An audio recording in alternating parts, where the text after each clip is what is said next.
महाराज जी, क्या आत्मा सच में होती है? अगर हाँ तो उसका स्वरूप क्या है? तुम कौन हो? कौन हो तुम? मनीष तिवारी।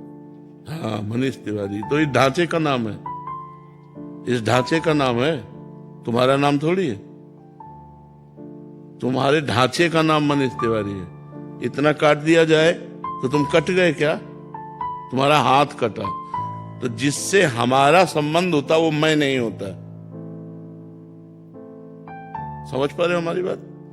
मैं और मेरा, मेरा अलग होता है और मैं होता है। ठीक है, अब हम आपको ले चलते हैं। मेरा सर, मैं सर हूं, ऐसा तो नहीं। मेरी आंख, मेरा कान, मेरा मुंह, मेरी छाती, मेरा पैर, पूरे ढांचे को मेरा शरीर। कभी ये तो नहीं बोलते हो मैं शरीर हूं। मेरा शरीर बोला जाता है या मैं शरीर बोला जाता है? मेरा बोला जाता है।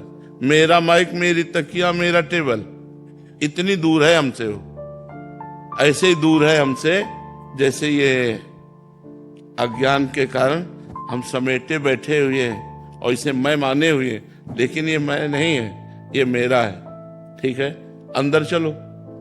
ये बाहर का ढांचा हो गया। मन, आज मेरा मन लग नहीं रहा।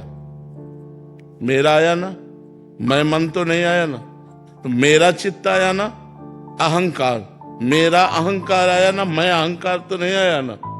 मेरी इंद्रियां, मेरा मन बुद्धि चित्त अहंकार, मेरा, मैं तो नहीं आया। और अंदर चलते हैं, तीसरा शरीर, कारण शरीर, उसे स्वभाव कहते हैं। मेरा स्वभाव है कि मैं, तो तीनों शरीर मैं नहीं हुए, तो मैं कौन है इसके अंदर? वही आत्मा। मैं मनीष तिवारी नहीं है, मैं शुद्ध ब्रह्म आत्मा है। मनीष तिवारी इस ढांचे का नाम है। अब इतना ज्ञान हो गया तो मोक्ष को प्राप्त हो जाओगे ना। तो खिलवाड़ है इतना ज्ञान होना। अब साधना में लगना पड़ेगा।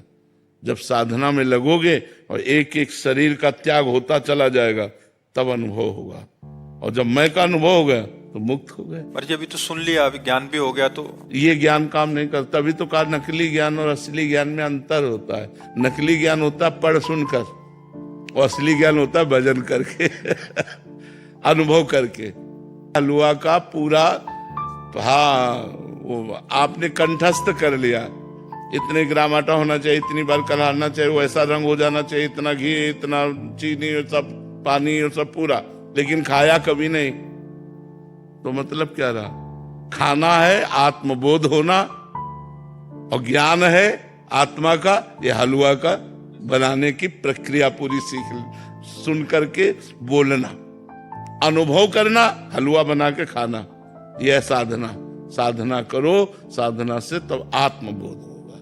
किसी गुरु का आश्रय लेकर उसके अनुसार बताई हुई साधना में चले तो आत्मबोध। आत्मा तो तुम हो। देखो, ये चल रहा है, हमारी आवाज कवर कर रहा है, तो इसमें पावर बिजली का है कि नहीं? अगर करंट ना हो, दिखाई नहीं दे रहा, लग नहीं रहा, लेकिन करंट है इसमें।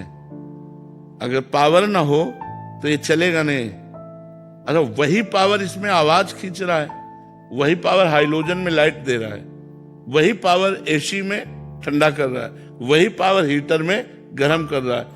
पावर है। जब पावर नहीं रहेगा तो इस शरीर को जला दिया जाएगा, गाड़ दिया जाएगा, फेंक दिया जाएगा। पावर है, उसी पावर का नाम शास्त्रीय शब्दों में आत्मा कहते हैं। समझ रहे हो?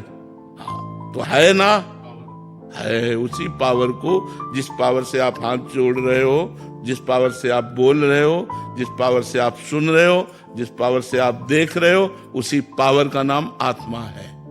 अब उस पावर का जिसको हम वर्णन कर रहे हैं वो मैं है, वो मैं ही हूं। और मैं हूं में शीशा में देखो मैं हूं तो ये लगेगा मैं हूं, बस यही भ्रम है, यही माया है।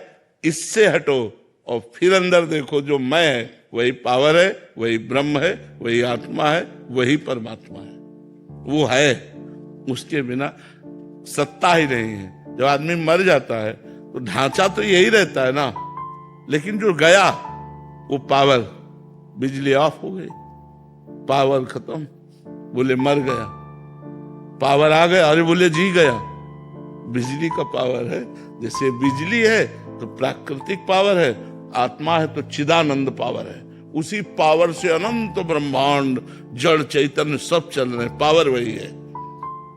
अब जैसे बिजली करणों में, करण माने समझते हो ना, ये सब करण है, करणों के प्रभाव से अनेक दिखाई देती है, नहीं दिखाई देती।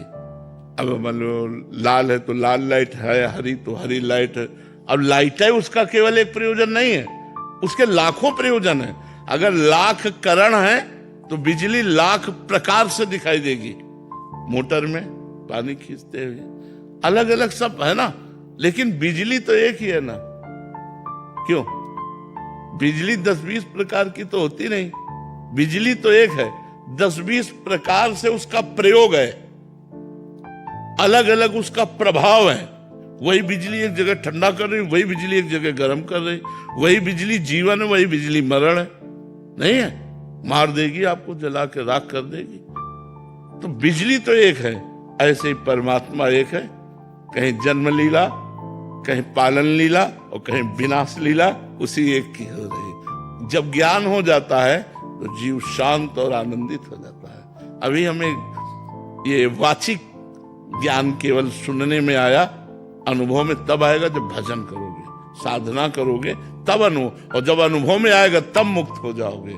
ये केवल बोल लेने से या सुन लेने से मुक्त नहीं हो जाता, उसका अनुभव करे तब। जैसे हमारी भूख केवल भोजन की प्रक्रिया सुन लेने से, भोजन के प्रकार सुन लेने से, भोजन का स्वाद सुन लेने से हमें स्वाद नहीं आएगा, हमारी भूख नहीं मिटेगी, हमें खाना पड़ेगा। ऐसे ही इसके श्रवण मात्र से काम नहीं चलेगा, हमको साधना करनी पड़ेगी। हमको गुरुदेव का आश्रय लेकर साधना के द्वारा ये अनुभव करना होगा। महाराज जी कितने सरल ढंग से, महाराज जी जो वेदों का सार है, एकदम ऐसे लग रहा था कि एकदम क्लियर, ये परत, ये परत, ये परत। हाँ,